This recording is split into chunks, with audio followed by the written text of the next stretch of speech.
তোমাদের ভাইয়া বাজার আনছে, আমার পছন্দের জিনিস নিয়ে আসছে। চলো দেখাই কি কি নিয়ে আসলো। এটা কি কাঁচামরিচ? এটা কি সবগুলো শাক? না, বের করা হোক। ও, ফোনটা ধরেন, বের করি। তারপর তোমাদের ভাইয়াকে ডাকতেছিলাম ভিডিও করার জন্য। দাঁড়াও, সরি। এটা হলো কলমি শাক। তোমার এত শাক কেন? তিন আটি, আমরা মানুষ কম না? 2 আটি আনলেই তো হয়ে যাইতো। এদিকে ধরেন ক্যামেরা।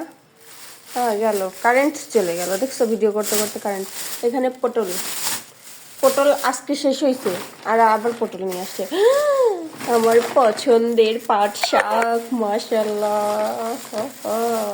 গাইজ, আমি যে পাট শাক কি পরিমাণে পছন্দ করি, মাশাআল্লাহ। পাট শাক, অনেকদিন পর পাট শাক, মানে এই বছরের প্রথম পাট শাক। আর এখানে আছে এত ফুলকপি। হ্যাঁ, সব জিনিস এত এত আনছেন কেন? কমায় আনবেন, বেশি ভ্যারাইটিস, কম জিনিস। এখানে ও, বেদানা আর আঙ্গুর মেয়ের জন্য। আর এখানে আছে মাছ, পাঙ্গাস মাছ, কাচকি মাছ, আর কি মাছ জানি না। এই তো, খালি মানে এক জায়গাতেই ফোনটা ধরে রাখছে লোকটারা। হাত আসে না পা আসে।